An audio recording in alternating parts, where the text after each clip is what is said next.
How innocent beeps shook Beirut twice in 2 days and threw the whole country into disarray and panic. I'm Hanan Lishinsky. Thank you for watching this All Israel News update. Picture this. It's September 17, 2024, a regular Tuesday afternoon in Lebanon. Suddenly, thousands of pagers and walkie-talkies explode simultaneously across the whole country. If this sounds like science fiction to you, this is exactly what happened. And continuing into the next day, it's what's being called now Operation Pager or Operation Beeper Bombs. Someone launched an unprecedented attack against Hezbollah, turning their own communication devices into weapons. The result of this, at least 20 dead, over 3,200 wounded, and a nation left in utter shock. Who could have imagined that the humble pager would become an instrument of war? Let's dive into how different voices in Lebanon are reacting to this surreal situation in the country. First off, we have Hezbollah and its supporters. They're of course furious. Al-Akhbar, a pro-Hezbollah newspaper, is calling this a cowardly assault by Israel. They wrote, and I quote, "These attacks are not just against Hezbollah, but against all of Lebanon.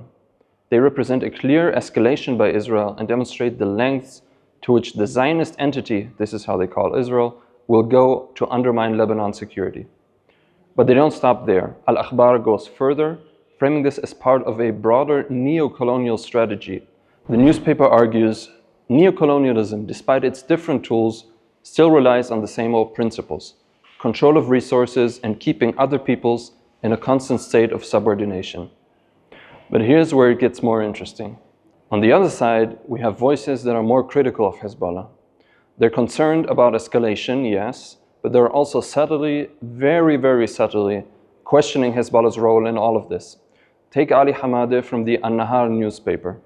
He calls this attack, quoting directly, one of the largest attacks Israel has carried out in 4 decades against Hezbollah. It's truly more than a painful blow. It's a disaster befalling the aforementioned party at all levels, from security and military to organizational and social.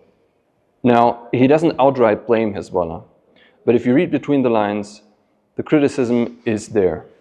And why this subtlety, you may ask? Well, in Lebanon, openly criticizing Hezbollah or seeming to be pro-Israel can be dangerous in and of itself. Journalists have to walk a very fine line if they want to live. Then we have the Christian perspective, which is, as so often in Lebanon, caught in the middle. L'Orient le Jour, a French language newspaper, in the words of Fifi Abu Dib, is painting a pretty grim picture.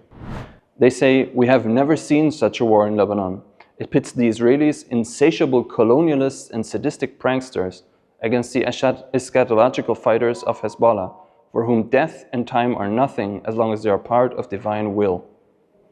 They even quote Albert Einstein, warning, "I do not know what the Third World War will be like, but what I'm sure of is that the Fourth World War will be resolved with sticks and flints." It's clear they're worried about being caught in the crossfire of a conflict they want no part of. Across Lebanon, there's this unified sense of shock. Al-Akhbar captures it perfectly. On a regular Tuesday afternoon, the unthinkable happened. As hundreds reached for their pagers, suddenly each device became a hostile entity and self-destructed before the eyes of the youth. People found themselves disconnected, trapped in a world where their digital companion had become their worst enemy. But beneath this shared disbelief, there is something brewing.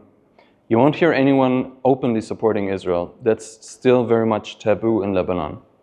But if you listen closely, you hear whispers of frustration. Many Lebanese are tired of being dragged into conflicts they didn't choose. They're angry at Hezbollah for putting them in this position, even if they won't say it out loud. So what does all of this mean for Lebanon? Well, it's clear that the rules of the game have changed. This attack has shaken everyone's understanding of modern warfare itself. While on the surface, Lebanon might seem united in its condemnation of Israel, the reality is much more complex. As Lebanon grapples with this new reality, one thing is certain. The humble pager, once a symbol of 90s coolness, will never be looked at the same way again.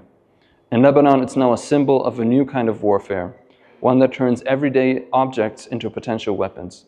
The beep that once announced a message has now become the beep that shook Beirut twice. And Lebanon, it's left trying to decode what this means for its future, caught between defiance of Hezbollah and the growing, if silent, frustration of its people. Thank you for watching this video. For more Israel-related updates and content, please subscribe to this YouTube channel and visit us at allisrael.com.